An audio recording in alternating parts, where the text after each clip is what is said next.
Olá, nerds, geeks e afins!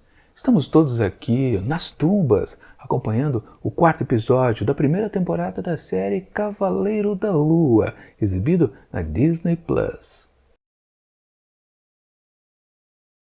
Pois bem, pessoal, começamos então a segunda metade aqui desta temporada, desta série que apresenta um super-herói sensacional, bem diferente do que estávamos acostumados antes. Só que tem um probleminha, o super-herói não aparece nesse episódio. Quer dizer, ele mal aparece em todos os outros episódios já apresentados, né? Aqui eles exageraram, fizeram o cúmulo.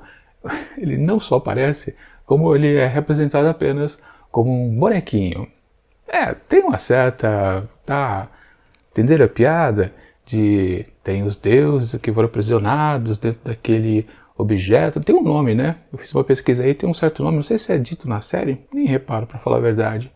E fizeram brincadeira, então o Cavaleiro da Lua então está aprisionado dentro do bonequinho ali de plástico. Quer dizer, não é de plástico, né? Acho que é de pano, né? Parece que é tecido em pano. Mas de qualquer forma, o super-herói da série, titulada Cavaleiro da Lua, ele simplesmente não apareceu aqui nesse episódio. Eu considero um cúmulo, porque imagine você assistir uma série da Feiticeira Escarlate e ela não aparecer, ou Wanda. Imagine você assistir uma série de Falcão e o Soldado Invernal e ele não aparecer. Ou então, vocês entenderam a ideia, né? A pessoa não aparecer é de lascar. A pessoa que eu digo, o personagem principal, que é o super-herói. Os seus alter egos, tudo bem, eles aparecem aqui e acolá. Às vezes, realmente, tem personagem que se confunde com o seu manto e o que ele é, de fato, a pessoa em si.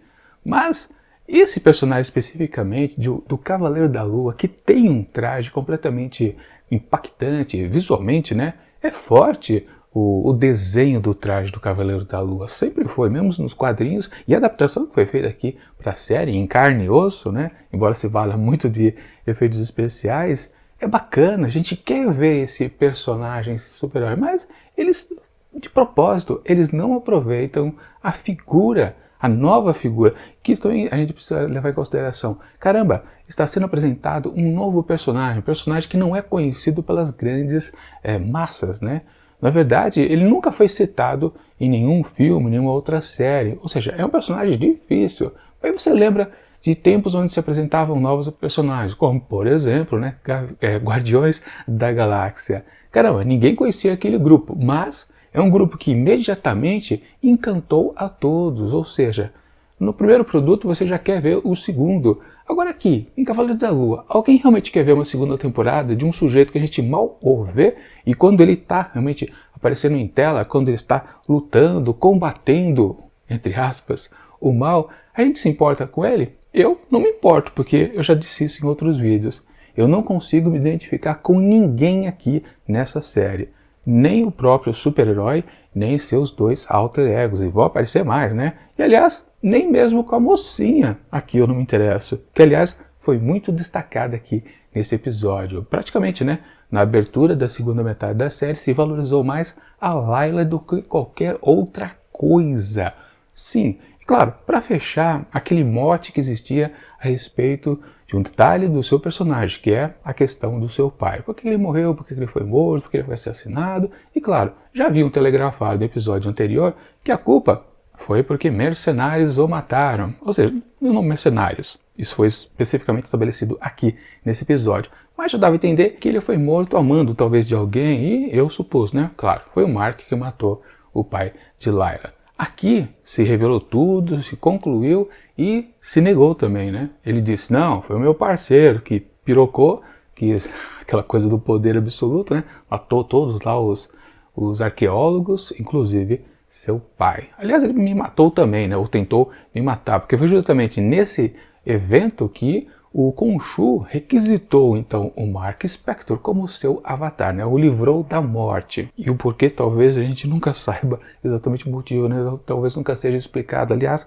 tem um certo ponto aqui do episódio que eu achei que, caramba, vai dar uma explicação das origens, né? De Mark como o avatar de Khonshu na troca lá do Hyron. Mas não foi isso que aconteceu, né? Foi uma certa pegadinha também que aconteceu, né? Mas antes de a gente chegar lá no filme do VHS, né, das aventuras, né, do Caçador de Tumbas, né, Enfim, Destruidor de Tumbas, eu acho que estava escrito nas legendas, né? Mas o que vale, né? Sim, todo episódio foi dedicado a Layla, né? Lá no começo, na abertura, ela já escapa, né? Consegue se livrar de 2 capangas lá do Harold, né? Que tá atacando lá naquela picape, né? E ela percebe num relance, né? Que toda a munição do sujeito lá, que tava lá com a metralhadora, né? Metralhadora não, acho que é uma .50 que tinha ali, né? Sobre a caçamba da picape, né? Ela percebe, Aí ela vai lá até o carro, pega um sinalizador, e aliás, abusaram dos sinalizadores aqui nesse episódio, né? Parece que não tem outra arma, né? Enfim, ela se valeu daquilo para tacar fogo na munição e explodiu tudo, né? Foi o primeiro ato heróico aqui da moçoila, né? Pois é, ou seja, a gente tem 2 alter egos de um grande personagem, um super-herói, ou seja, 3 figuras fortes, quer dizer, Steve não é lá muito valente, né? Mas foi a mocinha que resolveu a parada. E depois, em outros momentos do episódio, ela também está enfrentando os perigos, né? E primeiro lá com aquele morto-vivo, depois lá naquele buracão, né, que ela quase caiu no precipício, de novo o morto-vivo a atacou, ela conseguiu se livrar dele. Enfim, foi ela que fez quase todas as ações aqui nesse episódio. Foco totalmente nesta personagem. O que não quer dizer que é exatamente um certo de um problema. Isso acontece bastante, né? Mas a questão é que não se valorizou as figuras principais, que é o próprio super-herói, e também o Mark Spector, e também o Steven. Porque lembrando, né, o Mark Spector, que é o sujeito mais parrudo, que está afim de lutar, ele mal apareceu nos primeiros episódios, né? Só se destacou mais o Steven. E o Steven realmente é aquela personalidade que, para mim, não me agrada em nada, né? A figura patética, né? Aliás, uma coisa que eu percebi aqui, o ator, o Oscar Isaac, acho que ele não conseguiu diferenciar uma persona da outra. Quando ele assumiu o corpo de novo, o Spector, né, que eu quero dizer, o Mark, né, ele tomou o lugar do Steve, justamente quando Layla o encurralou para ele responder, né? Você matou ou não matou meu pai? Nesse momento, eu achei ele muito hesitante, de uma maneira que lembrava mais o Steven do que o Mark. Na verdade, o Mark nunca teve aquela persona super forte, mais destemida, né? Em alguns momentos ele fica assim meio titubeante, né? Eu acho que o ator ele podia diferenciar um pouquinho mais os 2 personagens, mas fazer o que, né? Nenhum dos 2 personagens está me agradando mesmo, muito menos o protagonista principal, que é o grande super-herói, todo vestido de branco, né? Aquelas coisas. E depois a gente chega então na questão que, sim, por mais que até a Layla estivesse mais protagonizando aqui esse episódio, foi o Steven que chegou na solução, foi ele que encontrou lá o tal bonequinho também, né, que eu esqueci qual é o nome, né, também lá da deusa Emmet, né, também transformada no bonequinho, digamos assim. Aliás, antes disso, né, aqueles caminhos que eles fizeram para chegar exatamente ali na tumba do Alexandre o Grande, foi uma coisa meio maluca, né. Primeiro, ele estava indo por cima, ela estava indo por baixo, que até passou lá pelo buracão, mas ambos chegaram no mesmo lugar, na mesma câmara secreta. E depois também o Harold e sua equipe fizeram a mesmíssima coisa. É uma facilitada ali de situação muito forte aqui no episódio. Mas enfim, ele achou o tal bonequinho lá da deusa egípcia, passou para ela se escondeu mais ao fundo da cena e presenciou, né, Harold meter vários tiros no peito do seu marido / agora amante também, né, porque ele deu uns beijinhos, foi no Steven, não foi no Mark, né. Enfim, ela viu aquela cena forte. E aí talvez que o episódio tenha ido para um ponto completamente inesperado. Primeiro, a transição que eu achei muito da boa, né, quando o corpo, né, de Mark Steven cai ali na água, né, e ele se funde com aquele ponto de luz ali no horizonte, digamos assim, da tela, né, e depois se revela a lanterna lá do personagem lá do filme em VHS, lá do Destruidor de Tumbas, né, o garoto, né, o Kickside, né, do herói daquele filme. Foi muito bacana, aquela transição foi sensacional, e foi justamente aí que eu estava comentando, né, que eu achei, caramba, aí vai ter uma explicação das origens do Avatar de Khonshu, do Mark Spector, né? Que todo mundo sabe, quem lê os quadrinhos, sim, ele foi salvo pelo Khonshu no momento que ele estava quase morrendo. Ele cita isso, mas vai ficar só na citação, pelo menos nunca vai ser mostrado. Mas a cena vai se desenrolando, aí você logo percebe, não? Você percebe que tem as barras laterais, que você está realmente dentro de um produto televisivo, né? E a coisa maluca se transforma numa cena de um manicômio. E oi?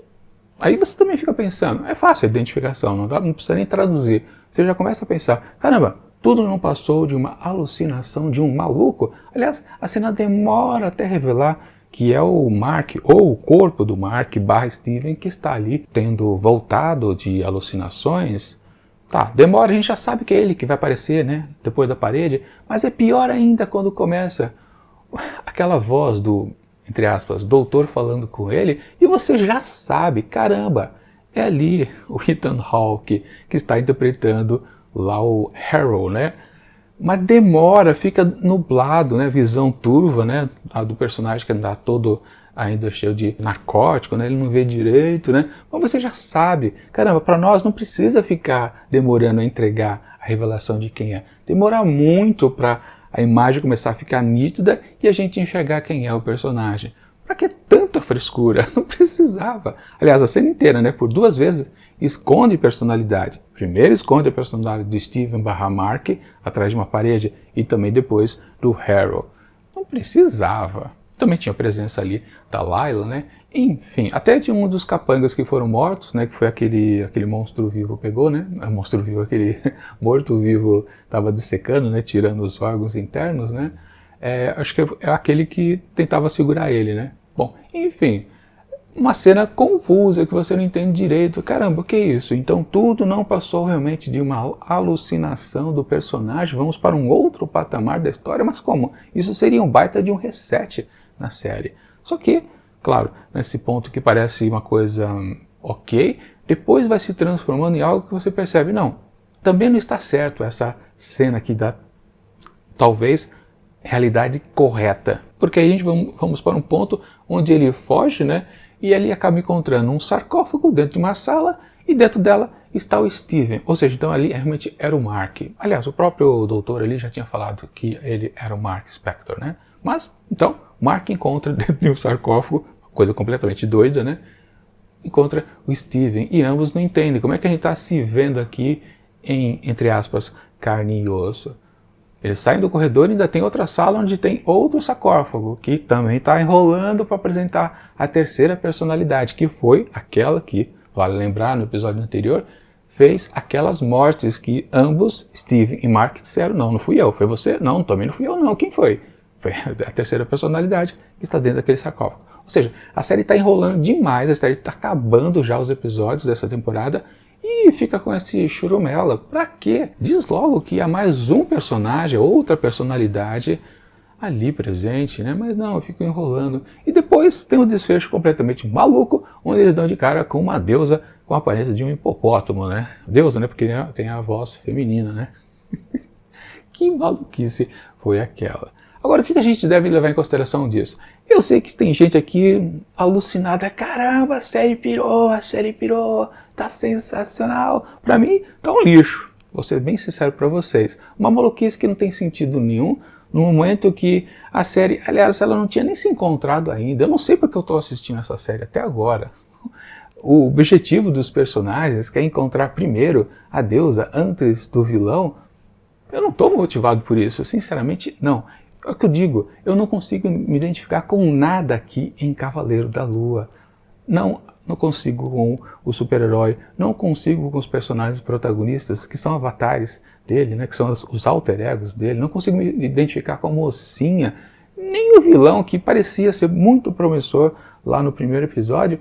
Ele agora está numa situação meio estranha, quase também forçado, que foi aquela conversa entre ele, Harold, e Layla, lá com um buraco entre eles, a respeito da verdade sobre o pai dela, e também sobre o Mark, né?